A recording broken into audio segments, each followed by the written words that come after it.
அனைவருக்கும் இனிய வணக்கம். இன்றைய சிறுகதை. கதையின் தலைப்பு அழகிய இதயங்கள். கதையாசிரியர் மருதூர் கொத்தன். கதைப்பதிவு மே 30, 2022. செம்பூக்கள் இழைக்க திரை சீலை போல் கீழ்வானம் செக்க சிவந்து விட்டது. கண்பட்ட இடமெல்லாம் பறந்து கிடக்கும் குன்றுகளும் செம்மயமாகி சிரிக்கின்றன. காலை இளஞ்சூரியன் மேல் நோக்கி மெல்ல மெல்ல உயர்கிறது. அது பேரித்தம் பழஞ்சாற்றில் தோய்ந்தெடுத்த வட்ட வடிவமான கோதுமை ரொட்டி போல் பேரழகு சிந்துகிறது. சாம் தேசத்தின் தலைநகரான திமிக்ஸின் மத்தியிலே உள்ள நீர்ச்சுனை பாலையின் கனிந்த இதயத்தை பிரதிபலித்து கிடக்கிறது. இதயத்தின் இன்ப கனவுகள் சட தோற்றம் பெற்று எழுந்தது போல் உயர்ந்து வளர்ந்த பேரிந்துகள் சுனையை சூழ்ந்து நிற்கின்றன.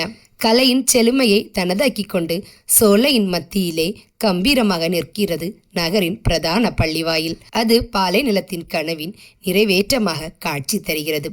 பாலைவன காற்று மணலை வாரி இறைத்து கோரமாக வீசும் குணம் உடையது. அதற்கு குளிர் இரவின் பனி சுமையினால் அழுத்தம் பெற்ற மயக்கம் போலும் படிக்கை விட்டு எழும் சோம்பிய பெண்ணாக மெல்ல நெழுகிறது. குளிரானது மயில் கால்களை துளைக்கின்ற காலை வேளை. ஒரு பெருங்கூட்டம் பள்ளி வாசலின் உள்ளே இருந்து வெளிவருகிறது. கூட்டத்தினர் வைகரை தொழுகையே இமாம் ஜமா அதாதாக நிறைவேற்றிவிட்டு வெளிவருகின்றனர். நித்திரை ஒரு சுகமாத்திரை.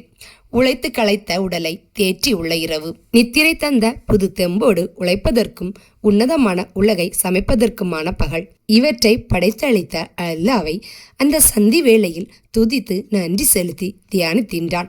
அவர்களுக்கு எவ்வளவு மன நிறைவு! அவர்கள் தங்களின் இதய பூரிப்பை முகத்திலே தேக்கியவர்களாக வெளிவருகிறார்கள். அத்தோடு தங்களையும் தாங்கள் மேற்கொள்ளப் போகும் முயற்சிகளையும் அவனது பாதுகாப்பு அரணுக்குள் ஒப்புவித்து விட்டு வருகிறார்கள். இருவரை தவிர மற்ற எல்லோரும் வெளிவாயிலை கடந்து தெருவில் இறங்கி விட்டார்கள். அவ்விருவரும் வெளிவாயிலுக்குள் வெகு தொலைவில் வந்து கொண்டிருக்கின்றார்கள். மசிதின் முகப்பு நேரே வளைவு நெளிவு இல்லாமல் ஓங்கி உயர்ந்து நிற்கின்றது. ஒரு ஈத்த மரம். மெல்ல நடந்து இருவரும் ஈத்த மரத்தை அடைந்ததும் தகைத்து நிற்கிறார்கள். காலை சூரியன் இருளை புறங்காணும் பேரிலே வென்று நெட்டு உயிர்க்கின்றான். நீண்ட கால உழைப்பின் சின்னமான பழைய பாத அணியும் பல இடங்களில் அண்டை போட்ட சருவாயிலும் மேலங்கியும் ஓரங்கள் கரைந்து போன தலைமுட்டாக்கு அணிந்திருப்பவர் அஹ்மது பின் அஸ்காப் என்பவராவர். இளநரை கலந்த தாடியுடன் கூடிய வசீகரமான முகமும் தீட்சயம் மிக்க கண்களும் கண்ண சுருக்கங்களும் நெற்றி பிரிவுகளும் அவரது மேதாவிலாசத்தை எடுத்தோதுகின்றன. அவர் அந்த நகரத்தின் மணியான மார்க்க அறிஞர், இறை பக்தர். மற்றவர் பலர் பேரிந்து, திராட்சை, செய்தோன் தோட்டங்களுக்கு உரிமையாளர், நூற்றுக்கணக்கான ஒட்டகைகளுக்கு சொந்தக்காரர். திமிக்ஷையிலிருந்து நானா திசைகளிலும் செல்லும் கரவன் பாதையில் அவரது பாலைவன கப்பலான ஒட்டகைகள் கலந்து கொள்ளாத பாதைகள் இல்லை. அப்பாதைகள் வழியான பிரயாணத்திலும் வியாபாரத்திலும் அவைகளுக்கு பெரும் பங்கு உண்டு. அணிந்திருக்கும் ஆடைகளும் மிடுக்கான தோற்றமும் தகுதியை சொல்லாமல் சொல்கின்றன. அஹ்மது பின் அஸ்காப் அவரை நோக்கி பேச்சை ஆரம்பித்திருக்கிறார். ஹபீப், எனக்கு உங்களிடமிருந்து ஒரு முக்கிய காரியம் ஆக வேண்டியிருக்கிறது. சொல்லுங்கள் ஹர்ஷத், முடிந்த வரைக்கும் செய்கிறேன். இன்ஷா அல்லா இம்முறை ஹஜ் யாத்திரைக்கு மேற்கொள்ளலாம் என்று இருக்கின்றேன். இந்த வார்த்தைகள் பண்ணையாரை தூக்கி போட்டன. என்ன, நீங்களா ஹஜ் யாத்திரை போகிறீர்களா? இந்த கேள்வி மூலம் தனக்குண்டான வியப்பை அவர் வெளியிட்டார். அவரது வியப்புக்கு போதிய காரணங்கள் இல்லாமல் இல்லை. அஹ்மத் சிறந்த மார்க்க அறிஞர்தான். அவரது ஈமான் இறை நம்பிக்கை சந்தேகத்துக்கிடமற்றது. விதிக்கப்பட்ட தொழுகை மாத்திரமின்றி இரவெல்லாம் விழித்திருந்து இரு பாதமும் நோக்க முழங்கால் முட்டுகள் வழியெடுக்க இறைவனை வணங்குவார். நோன்பு நோற்பதிலே குறை வைக்காதவர். தன்னிலும் எளியவர்களுக்கு தன்னால் இயன்றவரை உதவுபவர். இவற்றையெல்லாம் ஒழுங்காக நிறைவேற்றுகிறவர்கள்தாம் இறுதி கடமையான ஹஜ்ஜை நிறைவேற்றுவதற்கு லாயக்கானவர்கள் என்பதும் பண்ணையாருக்கு தெரியாததல்ல. எவ்வளவுதான் உள்ள தூய்மையும் பேணுதலான சமய வாழ்க்கையும் இருந்தாலும் பலமற்றவர்களால் மக்கா யாத்திரைக்கு நினைத்து பார்க்கவே முடியாது.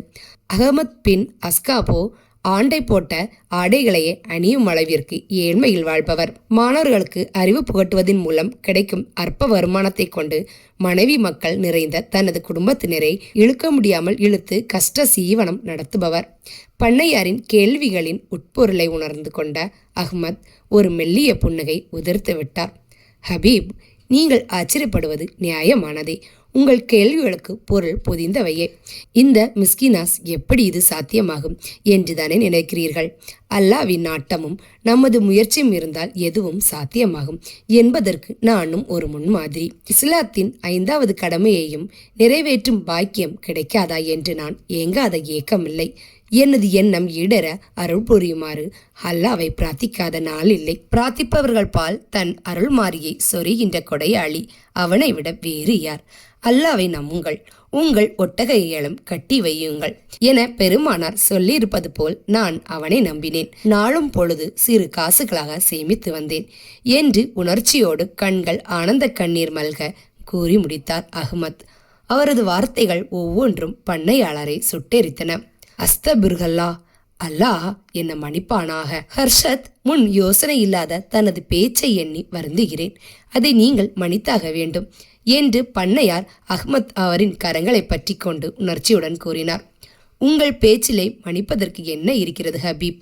நீங்கள் பிழையாக ஒன்றையும் சொல்லிவிடவில்லையே. இப்பொழுது விஷயத்துக்கு வருவோம். இன்ஷா அல்லாஹ் நாடினால் துல்காஹா தலைப்பிறையோடு பிரயாணத்தை ஆரம்பிக்க இருக்கிறேன்.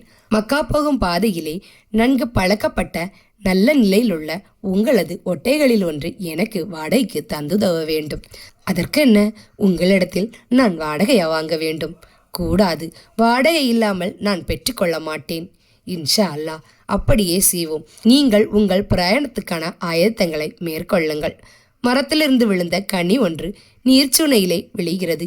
இளஞ்சூரியனின் ஒளியில் தகதக என நீர்ப்பரப்பில் அலைவட்டங்கள் விரிகின்றன. நீரின் தன்னென்ற இதவு நெஞ்சத்தை குளிர்விக்கிறது. ஹர், நல்லது, பிரிவோம். பண்ணையார் இவ்வாறு சொல்லிக்கொண்டே அஹ்மத்தின் கரங்களை பற்றி இருந்த தனது கரங்களை விடுவித்தார். அஹ்மத் பாலையும் பிஞ்சும் காயும் கனியுமாக குலைகட்டி நிற்கும் ஈத்தவட்டை வாஞ்சனையோடு பார்த்துவிட்டு நடக்கத் தொடங்கினார். திமிக்ஸின் ஒரு கோடியில் உள்ள மேட்டு நிலப்பகுதி. அந்த இடத்தில் நின்று பார்த்தால் திராட்சை தோட்டங்களும் ஈத்தஞ்சோலைகளும் ஒலிவ் மரங்களும் நிறைந்த பசுந்தரை பகுதி கண்கொள்ள காட்சியாக தொலைவில் தெரியும். கல்லும் கரடுமான அந்த மேட்டிலே முட்செடிகளை தவிர வேறு தாவரங்கள் கிடையா. படங்குகளான சிறிய கூடாரங்களும் ஈத்தந்தட்டிகளால் அமைந்த சிறு குடிசைகளும் கூரையற்ற களிமண் சுவர்களை கொண்ட சிறு வீடுகளும் விரைவிய சேரிதாம் இந்த மேட்டு நிலம்.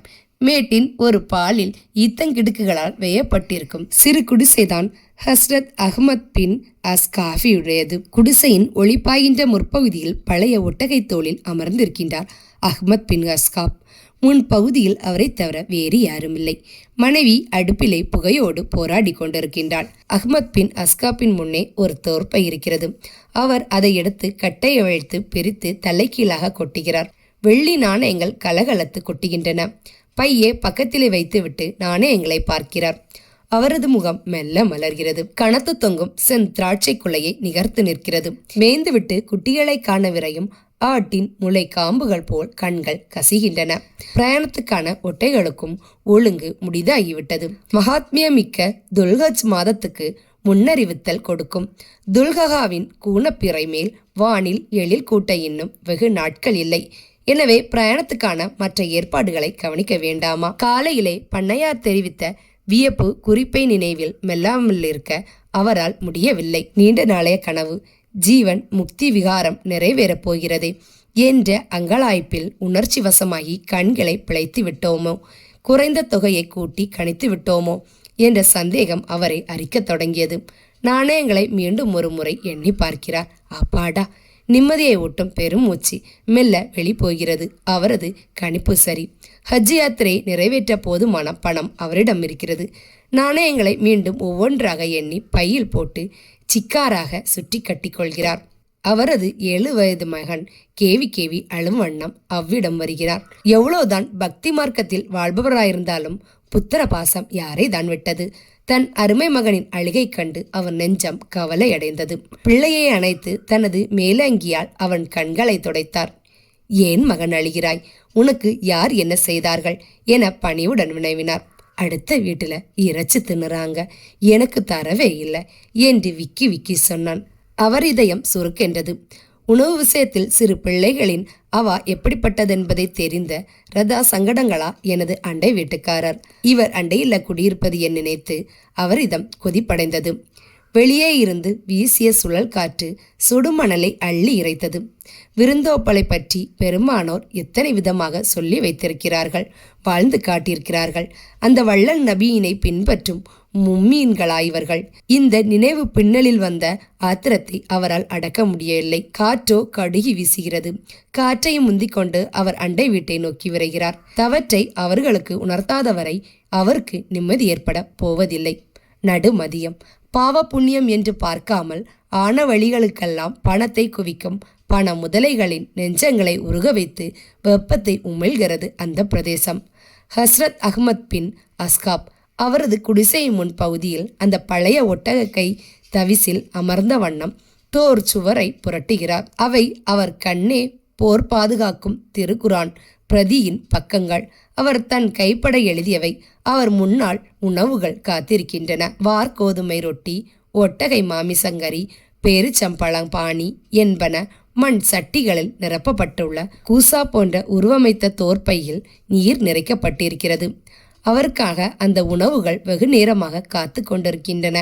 மிக அபூர்வமான அந்த இல்லத்தில் மாமிசம் வாங்கப்படும். அபூர்வமாக வாங்கப்பட்டது என்பதாலோ சுவைபட தாளித்த மனம் நாசியை தொலைக்கத்தக்கதாக சமைக்கப்பட்டிருக்கிறது. ஈத்தம் பாணியும் அருமையாகத்தான் அங்கு காணப்படும். வறுமை என்பதற்காக வாரத்திற்கு ஒரு முறையாவது நாவுக்கு ருசியாக உண்ணக்கூடாதா? இன்று வெள்ளிக்கிழமை. வெள்ளிக்கிழமை முஸ்லிம்களுக்கு மகத்தான தினம், புனித நாள். ஜும்மா கலைந்து வீடு வந்தபோதே அவருக்கு உணவு பரப்பப்பட்டிருந்தது. வீட்டுக்காரி உணவு கொள்ள சொல்லிவிட்டு நீர் எடுக்க சென்று விட்டாள். மாலை நேரமாகிவிட்டதால் பூவல்லடியில் நெரிசல் கூட்டிவிடும் என்பதால் நடு மதியத்தில் சுடுசூரத்தையும் பொருட்படுத்தாது கணவனின் செருப்பை மாட்டிக்கொண்டு சென்றாள். அஸ்காப் குரான் ஒற்றைகளை அடுக்கி வைத்துவிட்டு சூரிய வெளியை கண்களால் துளாவுகிறார். அவர் உணர்வுகள் சூனியத்தோடு சூனியமாகி சம்பித்து விட்டனவோ, கல்லால் வடித்த சிலை போல சலனமற்று விட்டதா? அவர் கண்கள் மாத்திரம் கண்ணீரை தாரையாக வார்க்கின்றன. தண்ணீருக்கு போயிருந்த மனைவியும் திரும்பி விட்டார். உணவு வைத்தது வைத்தபடியே இருப்பதும் கணவன் அழுது வடிப்பதும் அவளை உழுப்பிவிட்டன. நீர்ப்பையை படியில் வைத்துவிட்டு கணவருக்கு அருகமர்ந்தாள். ஏன் இப்படி அழுகிறீர்கள் என்று பதற்றத்துடன் கேட்டுவிட்டு அவர் பதிலுக்கு காத்திராமலே, உணவு பதுவாக செய்யுமே, ஏன் இன்னும் நீங்கள் சாப்பிடவில்லை என வினவிக்கொண்டே அவர் கண்களை துடைக்கப் போனாள். அவர் அவள் கரத்தை தடுத்துவிட்டு துண்டை எடுத்து தானே துடைத்து கொண்டார். சிறிது நேரம் அங்கு மௌனம் நிலவியது. பின் அஹ்மத்தே மௌனத்தை கலைத்தார். அவர் குரல் தீனமாக ஒலித்தது. இந்த உலகத்தில் அழுவதற்கு எவ்வளவோ காரணங்கள் இருக்கின்றன. இப்பொழுது உங்களுக்கு என்ன நடந்துவிட்டது? நமது துயரத்துக்கு மாத்திரம்தான் அழ வேண்டுமா? நமது சகோதரர்களின் துயருக்காக அழக்கூடாதா? உணவு முனியுமே என்றாய். இந்த உணவு கிடைக்காத எத்தனையோ ஜீவன்கள் இந்த உலகத்தை முனிக்கின்றன, என்ன அறிவாயா? இதை சொல்லிவிட்டு மீண்டும் தன் கண்களை துடைத்து கொண்டார். அண்டை வீட்டார் பசித்திருக்கும் போது நீங்கள் மாத்திரம் உண்ணாதீர்கள் என்ற பெருமானரது பொன்மொழி ஞாபகத்தில் இருக்கிறதா? நமது அண்டை வீட்டார் பசித்திருக்கும் போது நாம் மட்டும் எப்படி இதை சாப்பிடுவது? நமது அண்டை வீட்டார் உண்டாரா இல்லையா என்பதை அறிய நாம் முற்பட்டோமா? இதை நினைத்துதான் அழுது கொண்டிருக்கின்றேன். அப்படியா? இந்த உணவில் ஒரு பாகத்தை கொண்டு போய் கொடுத்து விட்டு வருகிறேன். மனைவியின் பதில் கேட்டு ஏளன சிரிப்பை மெல்ல உதிர்த்தார். உனது உணவு இப்பொழுது அவருக்கு தேவையில்லை. அவர்கள் சமைத்த ரிஸ்கை உண்டு பசி அறித்தான் இருக்கிறார்கள். இனி இரவைக்குத்தான் அவர்களுக்கு பசி எடுக்கும். அப்போது உன்னால் ஆனதை கொண்டு போய் கொடும். எனது நினைவை சபிக்க வேண்டும். 7-8 நாளா நான் அந்த பக்கம் போகவே இல்லை. அந்த வீட்டுக்காரி பாயும் படுக்கையுமாகி இந்த நேற்றா. அந்த மனுஷனும் உள்ளது உரியதையெல்லாம் வித்து வைத்தியம் பார்த்தார். கடன் படுவதற்கு இனி போக்கிடமில்லை. செய்யும் தொழில்களும் சரி வருவதில்லை. அல்லாஹ்தான் அவர்களை காப்பாற்ற வேண்டும். இதை சொல்லி முடிக்கும் போது அவளது முகம் சோக கடலாக மாறிவிட்டது. அவர் தொடர்ந்தார். சற்று முன் நம்முடைய பையன் அங்கு போயிருக்கின்றான். அவர்கள் இறைச்சி சாப்பிட்டிருக்கிறார்கள். ஒரு சிறு எலும்பு துண்டையாவது அவர்கள் அவனுக்கு கொடுக்கவில்லை. அதனால் அழுது கொண்டு வந்தான். அப்பொழுது நீ அடுப்பங்கரையில் புகையோடு போராடி கொண்டிருந்தாய். தொடர்ந்தாற்போல் 4-5 நாள் பசி கிடந்திருக்கிறார்கள். தெருவில் போனவர் செத்த ஆடை ஒன்றை கண்டு எடுத்து வந்திருக்கிறார். அதை சமைத்து தங்கள் பசிக்கும் வயிறுகளில் கொதிப்பை ஆற்றியிருக்கிறார்கள். ஐயோ அல்லா, செத்த பிராணியின் மாமிசம் ஹரமாச்சே. ஹாலாலான ஆகாரம் ஒரு களமாவது வைத்திருப்பவர்களுக்கு ஹாராம் தான். பிணத்தை உண்டுதான் உயிர் வாழ வேண்டும் என்ற நிலையில் உள்ளவர்களுக்கு அது ஹாலால். இது பற்றி தான் குரானை வாசித்து பார்த்தேன். ஹலா, வல்ல பெரிய நாயனே, இதை கேட்கும் போதே வயிறை குமட்டுகிறது. அவளுக்கு வயிற்றை குமட்டி கொண்டு வந்தது. வெளியே பாய்ந்து வாந்தி எடுத்துவிட்டு திரும்பினாள். பார், நினைத்தாலே உனக்கு வாந்தி அடிக்கிறது. அவர்களுக்கும் இன்றைய பொழுது போய்விடும், நாளைய பொழுது விடியுமே. ஹல்லா, கருணாமூர்த்தியே, இதற்கு மேல் அவர்களை சோதிக்காதே. நாம் வேண்டுமானால் 1 வேளை 2 வேளை கொடுத்து உதவலாம். அதற்கு மேல் நமக்கு தௌலத் இல்லையே. நான் ஒரு நல்ல முடிவுக்கு வந்துவிட்டேன். ஹஜ் யாத்திரைக்கென்று நாம் சேமித்து வைத்திருக்கும் பணத்தை நமது அண்டை வீட்டாருக்கு கொடுத்து விட தீர்மானித்து விட்டேன். இதென்ன விபரீதம்! ஹஜ் செய்வதென்ற ஹாஜத்துக்காக பல வருடங்களா எறும்பு போல் உழைத்து சேமித்த தொகை, அதிலே மாத்திரம் கை வைக்க வேண்டாம். இதை கேட்டதும் அஹ்மத் அர்த்த புஷ்டியான ஒரு புன்னகை உதிர்த்தார். அடி பேதை பெண்ணை, இதைவிட மேலான ஹஜ் இருக்கிறதா? இந்த பணம் நமது அடுத்த வீட்டாரின் வறுமையை போக்குமானால் நமக்கு 7 முறை ஹஜ் செய்த தவாப் கிடைக்கும். நீ இதிலே ஒத்துழைத்தால் உனக்கு அந்த பாக்கியம் கிட்டும். எனது அறியாமையை சபியுங்கள். இதோ உங்கள் பணிக்கு நானும் பச்சை கொடி உயர்த்துகின்றேன்.